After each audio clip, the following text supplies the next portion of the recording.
এই বিচার বিভাগের স্বাধীনতার জন্য পোস্ট দেওয়ার কারণে ২৮ জন বিচারককে শোকজ করা হয়েছে। সরকার কর্তৃক জনগুরুত্বপূর্ণ ৩টি অধ্যাদেশ বাতিলের প্রাথমিক সিদ্ধান্তে ন্যাশনাল লয়ার্স অ্যালায়েন্স গভীর উদ্বেগ ও তীব্র প্রতিবাদ জানাচ্ছি। আন্তর্জাতিক দায়বদ্ধতা লঙ্ঘন হবে গুম বিরোধী আন্তর্জাতিক সনদ ICPPED এ স্বাক্ষরকারী হিসেবে এই অধ্যাদেশ বাতিল করলে আন্তর্জাতিক অঙ্গীকার লঙ্ঘনের সাথে সাথে গুমের শিকার পরিবারগুলো ন্যায় বিচার বঞ্চিত হবে। ন্যাশনাল লয়ার্স অ্যালায়েন্স NLA এর পক্ষ থেকে আমাদের আজকে সাংবাদিক সম্মেলন।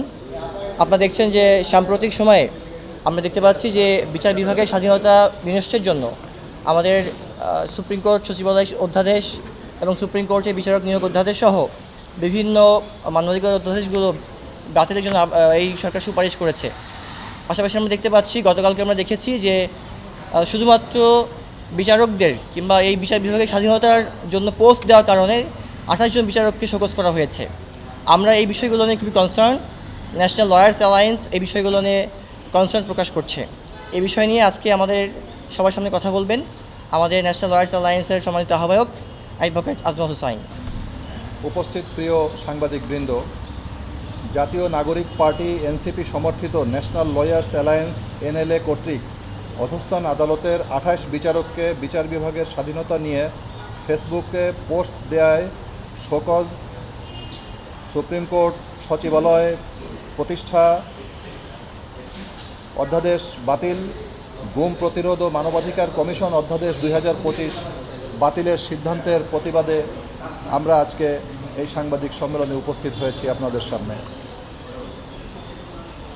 আপনারা ইতিমধ্যেই জেনেছেন বিচার বিভাগীয় কর্মকর্তাদের নির্বাহী আদেশের মাধ্যমে পতিত ফ্যাসিস্ট সরকারের আমলে প্রণীত একটি সার্কুলার বাংলাদেশ জুডিশিয়াল সার্ভিস বিধিমালা ২০১৭ অনুসারেও বেআইনি এবং সংবিধানের ৩৯ অনুচ্ছেদের সরাসরি পরিপন্থী।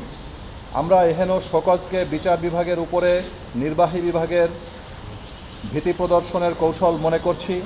অবিলম্বে বিচার বিভাগকে আলাদা হিসেবে বিবেচনাপূর্বক বিচারকদের করা শোকজ নোটিশ প্রত্যাহার করে বিচার বিভাগের উপর এই নগ্ন হস্তক্ষেপ বন্ধ করতে আমরা সরকারের প্রতি আহ্বান জানাচ্ছি।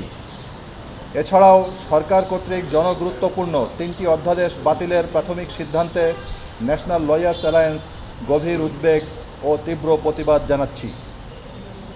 আমাদের আপত্তির যে মূল কারণ বিচার বিভাগীয় স্বাধীনতা খর্ব করা।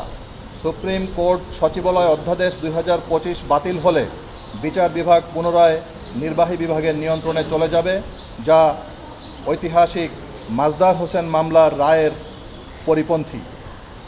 আন্তর্জাতিক দায়বদ্ধতা লঙ্ঘন হবে গুম বিরোধী আন্তর্জাতিক সনদ ICPPED এ স্বাক্ষরকারী হিসেবে এই অধ্যাদেশ বাতিল করলে আন্তর্জাতিক অঙ্গীকার লঙ্ঘনের সাথে সাথে গুমের শিকার পরিবারগুলো ন্যায় বিচার বঞ্চিত হবে এবং অপরাধীদের দায় মুক্তির সুযোগ তৈরি হবে। প্রাতিষ্ঠানিক দুর্বলতা মানবাধিকার কমিশনকে শক্তিশালী করার উদ্যোগ রুখে দিলে সংস্থাটি পুনরায় নখদন্তহীন বাঘে পরিণত হবে।